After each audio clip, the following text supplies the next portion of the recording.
Hello friends, आप देख रहे हैं आपका चैनल शेयर बाजार विद आयुष। और दोस्तों बात करेंगे इस वीडियो में एनटीपीसी ग्रीन एनर्जी के आईपीओ के बारे में। फ्रेंड्स, आज आईपीओ का सेकंड डे था और सेकंड डे कितना सब्सक्राइब हो पाया, कितना सब्सक्रिप्शन आया, ये हम समझने वाले हैं इस वीडियो के अंदर। तो आप लोग देखिएगा वीडियो को पूरा ज़रूर।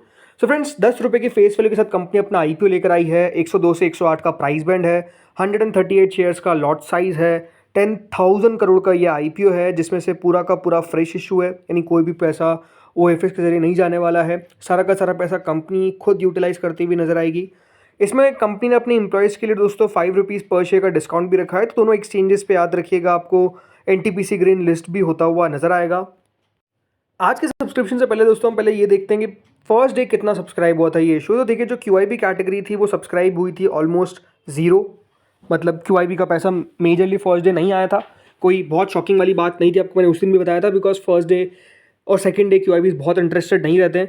एचएनआई कैटेगरी ने 17% इशू को भरा था। रिटेल कैटेगरी ने 1.47 टाइम्स भरा था। रिटेल एकमात्र दोस्तों वो कैटेगरी थी जो बेसिकली इशू को फुल सब्सक्राइब किया था, मतलब जो उनका पोर्शन है वो फुल्ली सब्सक्राइब हो गया था within the first day. Employ portion करीबन दोस्तों 19% के आसपास सब्सक्राइब हुआ।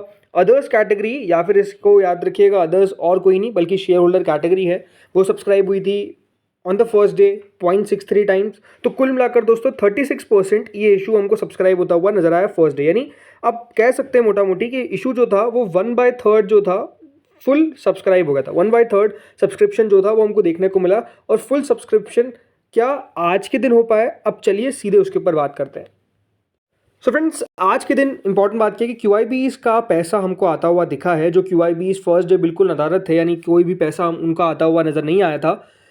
सेकेंड डे नो डाउट दोस्तों क्यूआईबीज का पैसा तो आया है। 24 करोड़ 44 लाख शेयर्स दोस्तों क्यूआईबीज को ऑफर किए गए हैं। लेकिन पहले दिन के बाद दूसरे दिन में करीबन 19 करोड़ 29 लाख शेयर्स के लिए क्यूआईबीज ने अभी तक पैसा लगाया। कितना पैसा लगाया है? कुल मिलाकर दोस्तों क्यूआईबीज ने इस इशू में अभी तक 2084 करोड़ यानी 2000 करोड़ के ऊपर हमको अभी तक क्यूआईबी का पैसा आता हुआ दिखा है।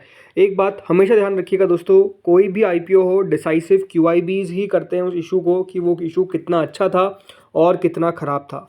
अगर दोस्तों कल क्यूआईबी का पैसा अच्छा आता हुआ नजर आता है, अच्छे की परिभाषा क्या है, राइट? तो अच्छे की परिभाषा सिंपल सी बात यही है कि अगर दोस्तों क्यूआईबी कैटेगरी इसको सब्सक्राइब कर देती है, अगर मोर देन 15 टाइम्स या फिर अराउंड 20 टाइम्स, राइट, मैं इतना कह रहा हूँ 15 से 20 गुना, तो मैं अच्छा मानूंगा। बिकॉज एक बात ध्यान रखिएगा, क्यूआईबीज को अराउंड 2600 करोड़ के आसपास दिया गया है, राइट? तो 10 गुना कितना होता है? ऑलमोस्ट दोस्तों 26,000 करोड़। और उसका डबल कितना होता है? ऑलमोस्ट दोस्तों 52,000 करोड़, राइट? मतलब ऑलमोस्ट 50,000 करोड़ के आसपास अगर क्यूआईबी का पैसा आ गया तो मैं समझूंगा बहुत ज़्यादा पैसा आ गया। लेकिन हाँ, अगर ये 15 गुना भी सब्सक्राइब हो जाता है लेट्स से, तब भी मैं दोस्तों इसको अच्छा मानूंगा, यानी क्यूआईबी का पैसा अच्छा है।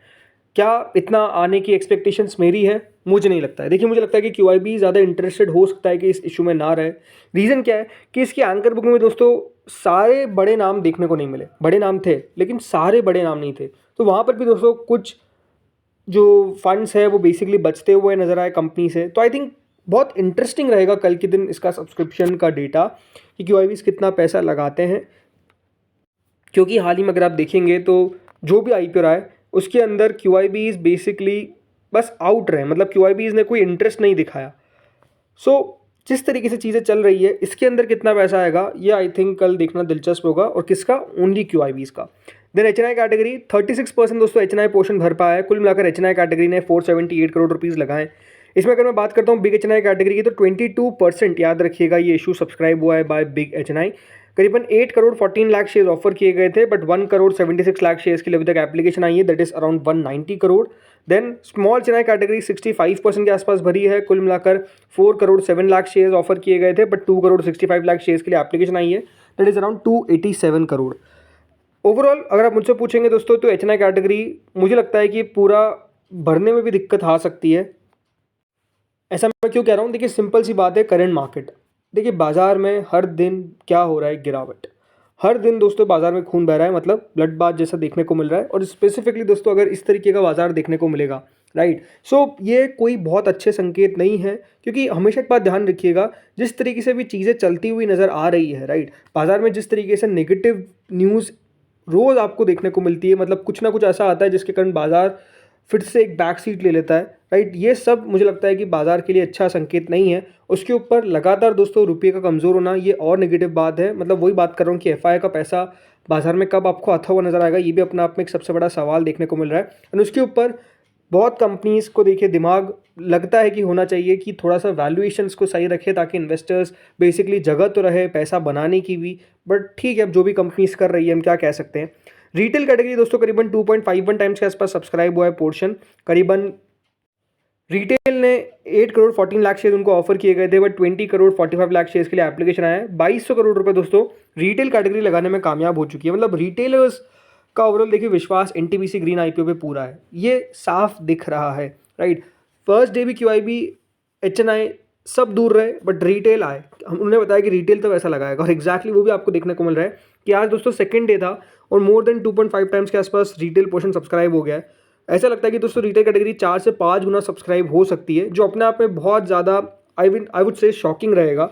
बिकॉज ऐसा नहीं है कि यहाँ पर इशू को लेकर बहुत अच्छा रिस्पांस दिख रहा है, या फिर ग्रे मार्केट में बहुत एक्टिविटी है, या फिर बाजार बहुत अच्छा है, ऐसा कुछ भी नहीं है। बट स्टिल रिटेल पैसा लगाने को तैयार है, तो ये बड़ी बात है।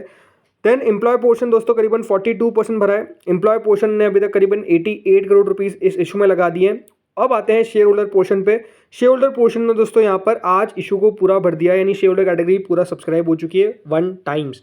शेयर होल्डर कैटेगरी ने कुल मिलाकर दोस्तों अभी तक 1068 करोड़ रुपीस लगा दिए। अभी शेयर होल्डर में याद रखिएगा एज ऑफ नाउ जो अलॉटमेंट के चांसेस है वो यही है कि जो भी बेसिकली 2 लॉट लगा रहा है शेयर होल्डर के अंदर, 1 लॉट आपको पक्का मिलता हुआ नजर आएगा।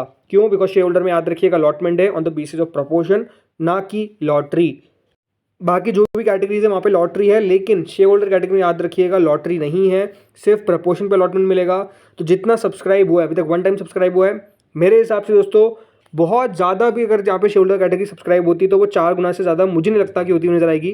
तो अगर आप 5 लॉट लगा देते हैं फॉर एग्जाम्पल, तो आपको एक अलॉटमेंट क्या दो लॉट्स मिल जाएंगे, ये बात ध्यान रखिएगा। एक अलॉटमेंट आपका पक्का हो जाएगा अगर आपको एनटीपीसी का आईपीओ चाहिए ही चाहिए, तो इस बात को आपको ध्यान रखना है। कुल मिलाकर दोस्तों अभी तक 98% ये इशू सब्सक्राइब होने में कामयाब हुआ है।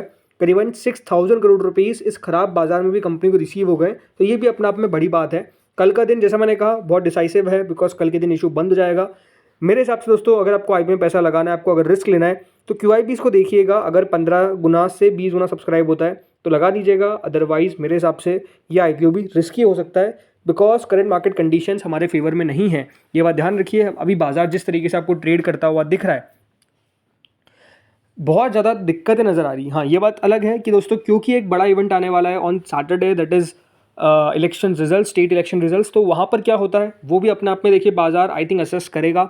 अगर एनडीए गवर्नमेंट की फिर से दोस्तों सरकार बनती है महाराष्ट्र के अंदर, और झारखंड में भी अगर उनकी वापसी हो जाती है, तो मार्केट्स विल सेलिब्रेट। ऐसा नहीं कि देखिए बाजार उस चीज़ को भूलेगा या फिर उस चीज़ को सेलिब्रेट नहीं करेगा, वो सेलिब्रेट करेगा। बट अगेन ये एक रिस्की कॉल है, तो आपको अगर लगाना है तो इट्स अ प्योर गैम्बल आपको करना पड़ेगा, इस बात का ध्यान रखना है। एंड मैं क्यों कह रहा हूँ ऐसा, बिकॉज अगर आप अभी ग्रे मार्केट देखेंगे तो इट्स ओनली 20 पैसा, दैट इज अराउंड 0.19%, राइट। तो अभी ग्रे मार्केट में भी एक्टिविटी कुछ खास नहीं दिख रही है। और मैंने आपको पहले बताया था कि वैल्यूएशंस भी कोई बहुत कंफर्टेबल नहीं है, इसको आपको दिमाग में लेकर चलना है। और अभी लग भी रहा है कि दोस्तों यहाँ पर वैल्यूएशंस क्योंकि कंफर्ट नहीं था, इसलिए दोस्तों जीएमपी इस तरीके से ट्रेड कर रही है।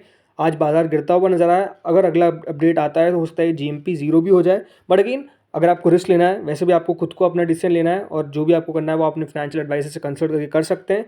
मेरे हिसाब से क्या मैं अप्लाई करूंगा कि नहीं, तो मैं आपको वो कल जब वीडियो आएगा हमारा 2:30 पे फाइनल डे, तब आपको आंसर दे दूंगा। तो दोस्तों इस वीडियो में इतना ही था। होपफुली वीडियो आपको बढ़िया लगा होगा, अगर लगा तो लाइक कर देना, चैनल से पहली बार जुड़ो सब्सक्राइब कर देना। Thank you friends for watching this video.